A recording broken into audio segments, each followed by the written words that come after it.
اڑنے والے گھوڑے کی تلاش۔ بہت پرانی بات ہے کہ ایک عظیم الشان بادشاہ تھا جس کا نام شاہ نعمان تھا۔ اس کا ملک انواع و اقسام کی نعمتوں سے مالا مال تھا۔ وہاں ہر وہ چیز موجود تھی جس کی کوئی انسان تمنا رکھتا ہے، لیکن اس کے باوجود وہ خوش نہیں تھا، نہ ہی وہ راحت محسوس کرتا تھا۔ کیوں؟ اس کی وجہ کیا تھی؟ وہ اس لیے کہ اس نے اپنی قدیم کتابوں میں ایک عجیب چیز کے بارے میں پڑھ رکھا تھا۔ وہ صرف پر اسرار شہر میں ہوتی ہے، اور وہ عجیب چیز جس کے پاس ہوتی ہے وہ بہت زیادہ خوش قسمت ہوتا ہے۔ اس نے دل میں سوچا کہ میں کتنا عظیم بادشاہ ہوں، اور کتنے افسوس کی بات ہے کہ وہ عجیب چیز میرے پاس نہیں ہے۔ ہو نہ ہو مجھے اس چیز کے بارے میں کھوج لگانی چاہیے۔ بادشاہ کے ملک میں ایک بہت بڑا عالم تھا جو کہ ایک پہاڑ کی چوٹی پر بنے ایک پر اسرار گھر میں رہتا تھا۔ اس کے بارے میں مشہور تھا کہ وہ پر اسرار چیزوں کے بارے میں معلومات رکھتا ہے۔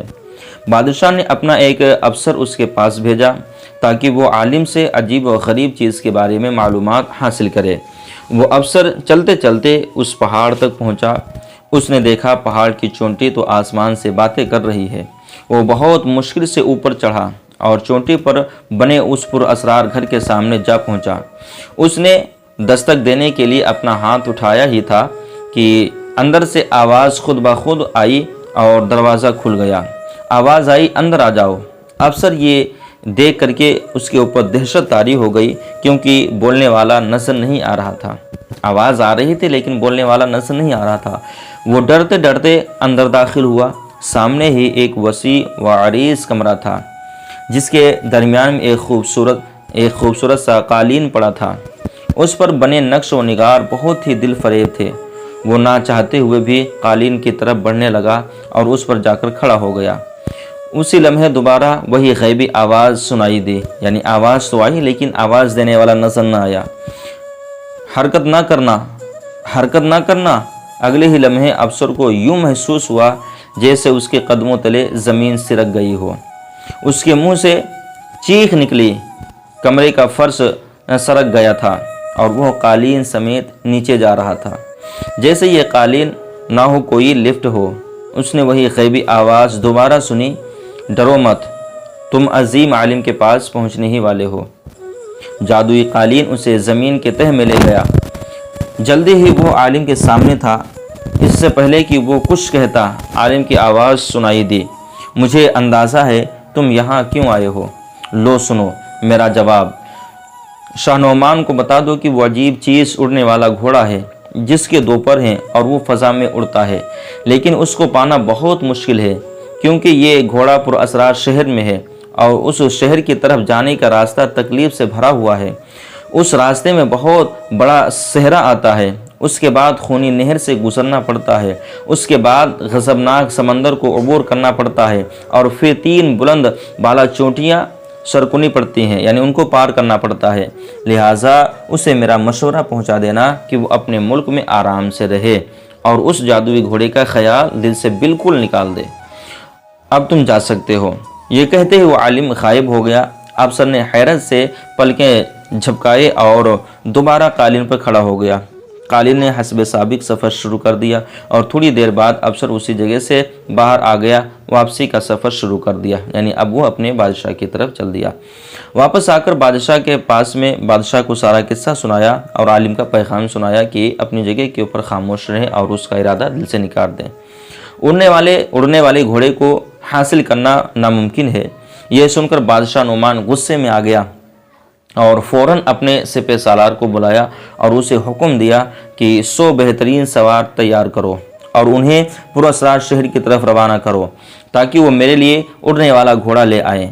شاہ نعمان کی بہترین سواری سفر پر چل پڑے۔ ان کے سامنے وسیع و عریض صحرا تھا، دردناک ریت تھا، ہر طرف پھیلی ریت نظر آ رہی تھی، اور کئی دن تک سفر کرتے رہے حتیٰ کہ تھک کر گر گئے۔ صحرا تو ختم ہونے کا نام ہی نہیں لے رہا تھا۔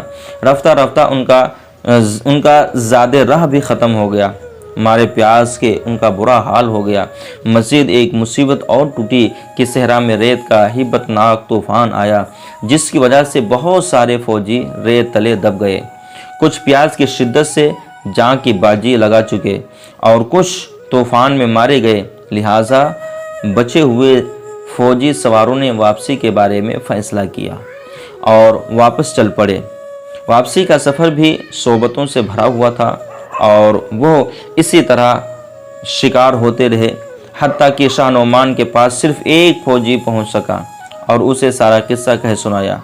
शाह नोमान ये सुनकर गुस्से से पागल हो गया और उसने सिपह सालार को 500 फौजी सवार का तैयार करने का हुक्म दिया।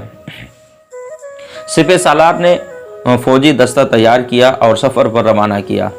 अब की बार वो मुकम्मल तैयारी के साथ गए थे, लिहाजा सहरा का सफ़र बग़ैर किसी नुकसान के मुकम्मल हो गया। अब उनके सामने एक नहर थी जो उसको अबूर करना था। उन्होंने वहाँ पड़ाव डाला और दरख्तों को काटकर कश्तियाँ बनाने लगे। कश्तियाँ बनने के बाद वो नहर में उतर गए और सफ़र शुरू हो गया, मगर वो एक बहुत बड़ी मुसीबत से बेखबर थे और वो थी मगरमच्छ। शायद इसीलिए उस आलिम को उस पुरअसरार आलिम ने खूनी नहर कहा था। आन की आन में मगरमच्छों ने कश्तियों पर हमला कर दिया और आनन फानन फौजी सवारों को हड़प गए। सिर्फ पाँच फौजी सवार ने बमुश्किल जान बचाई और हज़ार मुश्किलात के सामना करने के बाद शाह नोमान के पास वापस पहुँचे और उसे सारी जो वहाँ के ऊपर वारदातें हुई वो सुनाई। शाह नोमान ज़िद का पक्का था। उसने मुहिम जोई का इरादा तर्क ना किया और ख़ुद मुहिम पर जाने के लिए तैयार हो गया। उसने अपने साथ 1000 सिपाही लिए और रवाना होने के लिए तैयार हो गया। ऐसे में उसके वज़रा दौड़ते हुए आए और बोले, अलीजा, आपको अल्लाह ताला ने हर नेमत से सरफराज फरमाया है। क्या ही अच्छा हो कि आप उन नेमतों पर कनाअत करें और उड़ने वाले घोड़े का ख्याल दिल से निकाल दें। शाह नोमान ने उनकी बात सुनी अनसुनी कर दी और अपने इरादे पर कायम रहा। वज़रा ने फिर अर्ज़ की, हुजूर, आप सल्तनत के लिए बहुत अहम है, लिहाजा आप ख़ुद इस मुहिम पर न जाएं। कहीं ऐसा ना हो कि आपकी खैर मौजूदगी में दुश्मन रियासत पर हमला आवर हो जाएं और मुल्क पर कब्ज़ा जमा लें। शाह नोमान के जहन पर तो उड़ने वाला घोड़ा सवार था, लिहाजा वो अपनी इज्जत पर कायम रहा। मुहिम पर रवाना होने से पहले वो साहिर से मिलना चाहता था, यानी आलिम से मिलना चाहता था। लिहाजा वो तेज़ रफ्तार घोड़े पर बैठकर आलिम के पास जा पहुंचा और उससे पुरअसरार शहर के बारे में दरियाफ्त किया।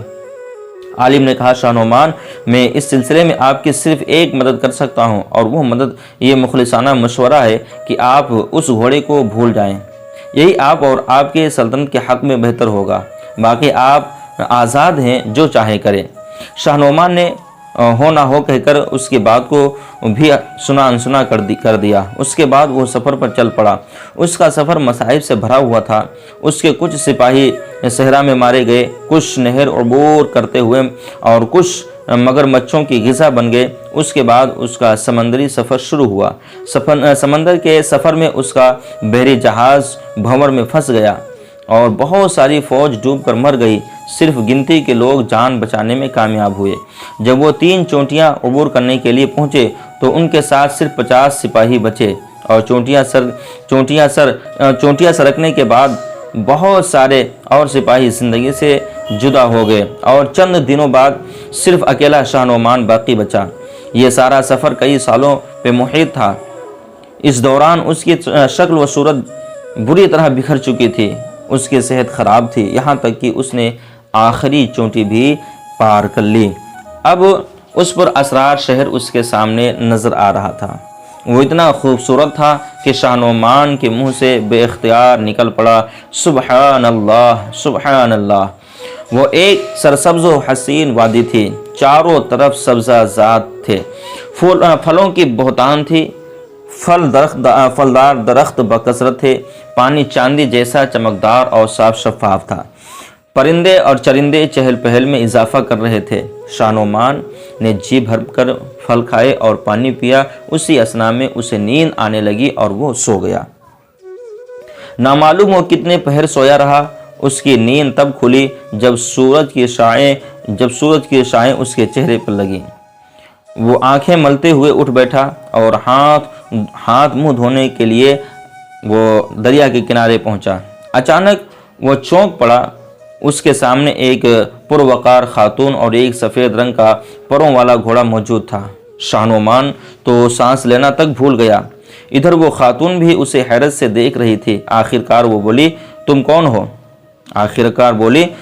हो? मैं इस वादी की मलिका हूँ, मलिक आलिया, मैं शाह नोमान हूँ। बादशाह ने कहा, मैं शाह नोमान हूँ। नोमान ने जवाब दिया। जब इतना तो मलिका उसकी बदहैबती देख करके, उसकी शक्ल सूरत देख करके हंसी और बोली, वाह, क्या बादशाह ऐसे ही फटे पुराने कपड़े पहनते हैं? जवाब में शाह नोमान ने सारी कहानी बता दी। मलिका ये सुनकर गुस्से में आ गई कि वो उसका उड़ने वाला घोड़ा हासिल करना चाहता है।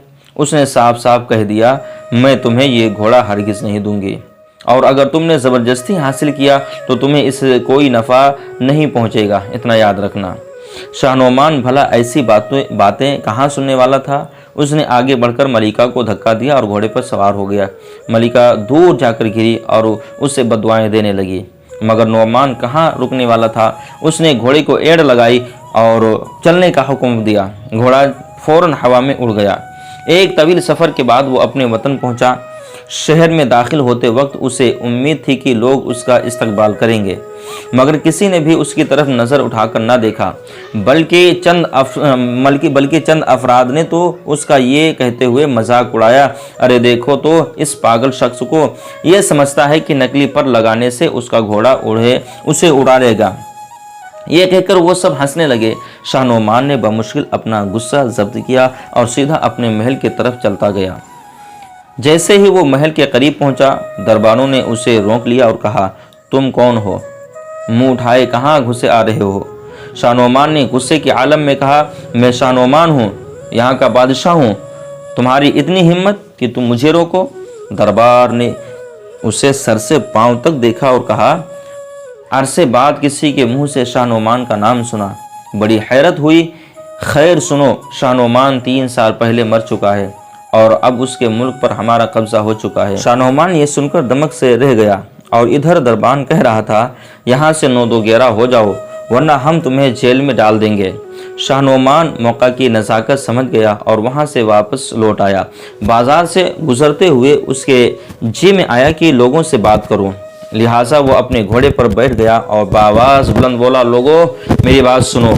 जब लोग जमा हो गए तो वो बोला, देखो मैं तुम्हारा बादशाह शाह नोमान हूँ और मैं एक मुहिम पर गया था और मैं ज़िंदा लौट आया हूँ।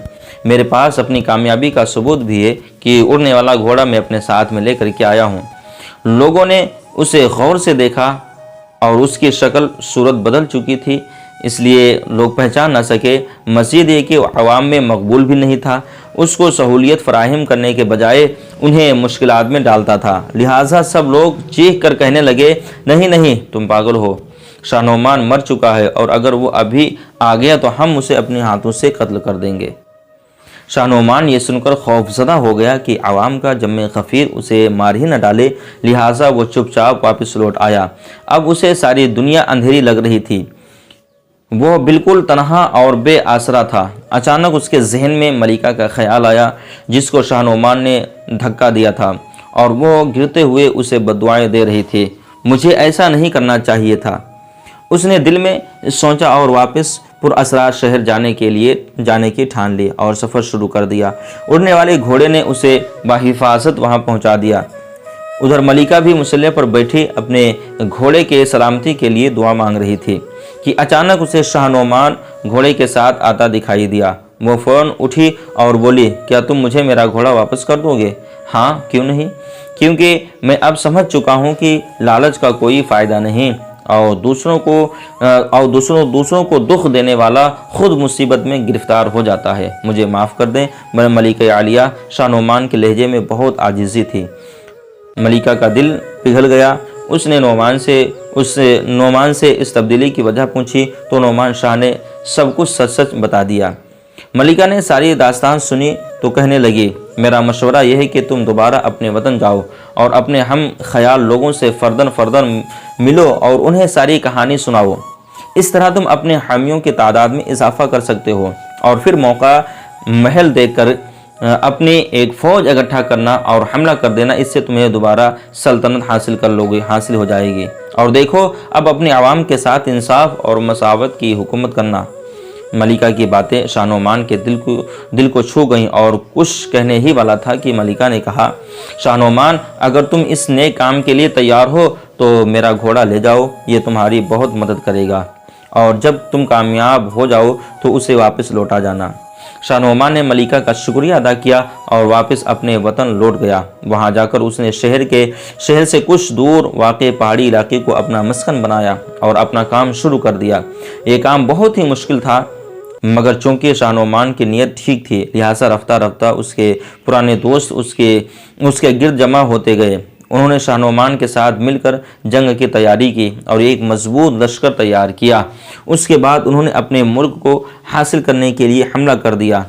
اس دوران اڑنے والے گھوڑے نے بھرپور کردار ادا کیا۔ اس نے دشمن کے سروں پر آسمان کی طرف سے حملہ کیا، جس سے وہ بری طرح گھبرا گئے، اور ایک سخت جنگ کے بعد شاہ نعمان نے اپنا ملک دوبارہ حاصل کر لیا۔ فتح کے بعد اس نے اپنی عوام سے خطاب کیا اور انہیں ایک نئی اور عادلانہ حکومت کی خوشخبری دی۔